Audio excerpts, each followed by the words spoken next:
ये प्रतिभा मंडल कम से कम भी 50-51 संख्या में हैं और 50 से भी ज़्यादा और हैं। हमें क्यों नहीं भर्ती कराया जा रहा है? धीरे धीरे देख लेते हैं, एक एक मंडल को ठीक कर लें, एक साथ करने से गड़बड़ी हो सकती है। ऐसे कई बच्चे हैं और सारे ये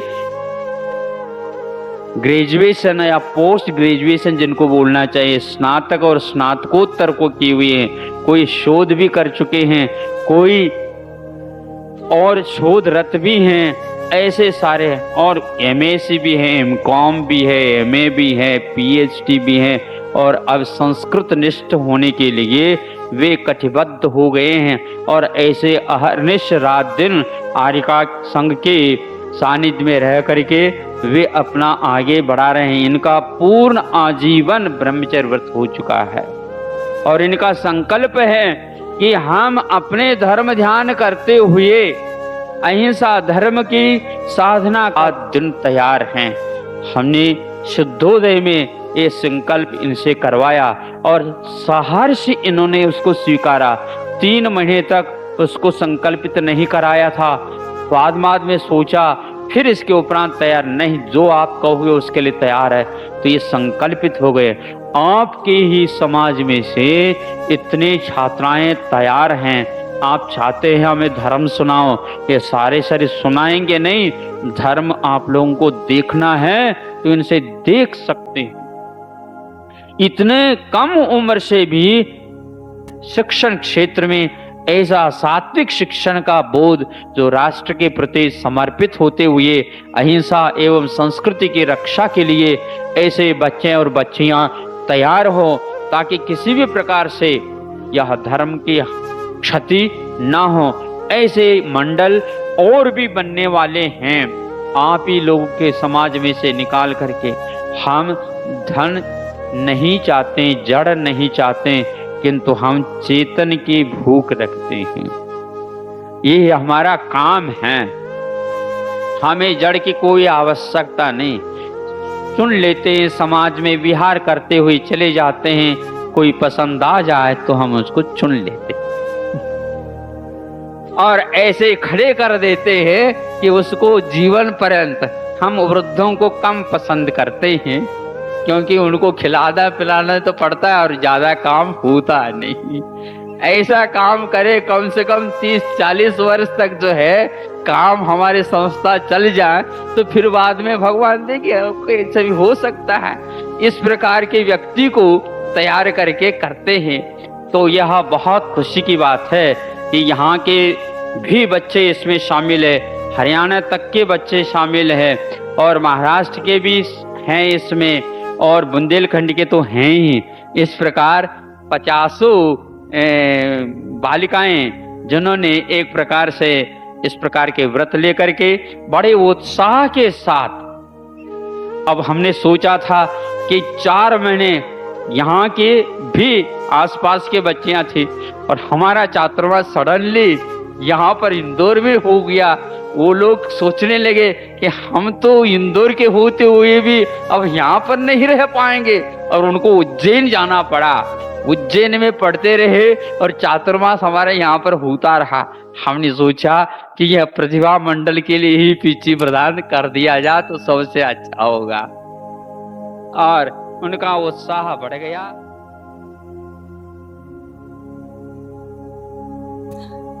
हम सभी के हृदय में जो शाश्वत विराजमान है, उस आचार्य भगवान के श्री चरणों में हम सब बारंबार नमोस्तु नमोस्तु नमोस्तु।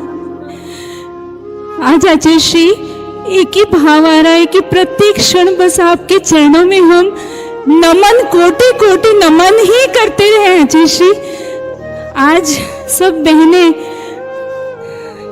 ये जो आपकी सेना है जिसको आप शिक्षिका कहा करते हैं, इस बहुत बड़ी सेना जो आपने खड़ी की है आचार्य श्री, आज आपने जो उपहार दिया है, हम सब शिक्षिका के रूप को प्राप्त करके धन्य धन्य हो गए। लोग दीक्षा के लिए तरसते हैं, वो संस्कार के लिए तरसते हैं, हम सबकी शिक्षिका दीक्षा हो चुकी है आचार्य आपके हाथों से। हम सबका जीवन धन्य हो गया है और आज इस विश्व के सर्वश्रेष्ठ शिक्षक को आहार देकर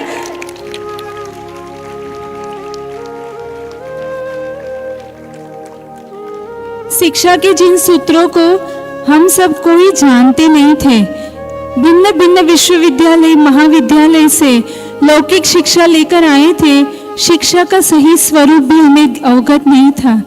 आचार्य भगवान की असीम कृपा, आचार्य श्री ने उनके चरण सन्निधि में हम सबको स्थान दिया। आचार्य श्री हम उस योग्य भी नहीं थे, नहीं है, लेकिन आपने इस सब कंकर को अपने चरणों में स्थान देकर, शिक्षिका का रूप देकर शिक्षा जगत को एक नई दिशा दी। शिक्षा क्या होती है? आज आचार्य श्री सुबह जो आप कह रहे थे, अर्थ करी नहीं, शिक्षा अर्थ करी नहीं, परमार्थ करी होनी चाहिए। और ये परमार्थ करी शिक्षा सब ब्रह्मचारियों के द्वारा इस समाज को जो दी जा रही है, ये दृष्टि शायद आज जगत में किसी के पास भी नहीं है।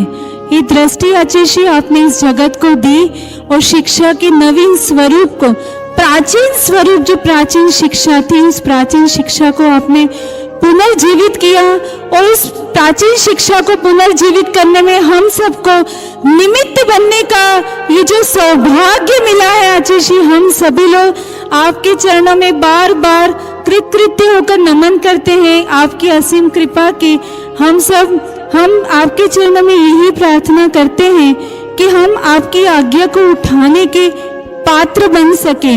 कहते हैं कि शेरनी का दूध सोने के पात्र में ही ठहरता है। हम सब ठहरे मिट्टी के पात्र। हम आपके वचनों को कैसे ग्रहण कर पाएंगे, हम आपके वचनों को कैसे चल पाएंगे, ये हम नहीं जानते, लेकिन आप हमारे भगवान हैं।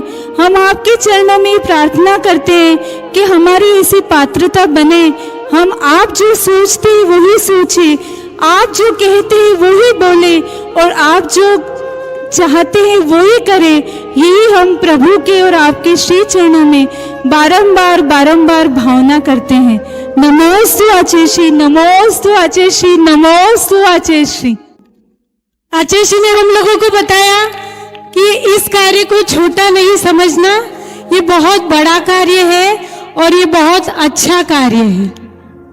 हम लोग जब छात्राओं को कभी कभी डांटने में आता है शिक्षिकाओं के द्वारा, तब हमने आचार्य श्री को पूछा कि आचार्य श्री, यदि हम छात्राओं को डांटते हैं तो ये तो क्रोध कहलाएगा, तो हमें कैसा कर्म का बंध होगा? तब गुरुजी ने हमें बताया, यदि माँ बच्चे को नहीं डांटती तो उसे कर्म बंध होता है। ऐसे ही हम आचार्य श्री को पूछते रहे कि आचार्य श्री, यदि हमें पढ़ाते पढ़ाते आयु कर्म का बंध हो जाएगा तो हमें कैसी आयु बंधेंगी? तब गुरुवर ने हमें बताया कि एक शिष्य को गुरु आज्ञा का पालन करते हुए जो आयु का बंध होगा वो ही तुम्हारा होगा। ऐसे पल पल पल वो हमें अमृत वचन पिलाते गए और उनके हाथों से हम लोगों को कर्तव्य दीक्षा मिली। 27 बहनों से शुरुआत हुई थी, वो आज वट वृक्ष के रूप में 300 बहनें आज गुरुवर के चरणों में नतमस्तक हैं और बहुत लंबी कतार भी खड़ी है। हम लोगों की सब बहनों की आचार्य जी आपके चरणों में इतनी ही भावना है कि जो कर्तव्य आपने हमें दिए हैं उसको हम निस्वार्थ भाव से आजीवन पालन करते रहे, बस यही हमारी भावना है आचार्य जी। नमोस्तु आचार्य जी, नमोस्तु आचार्य जी।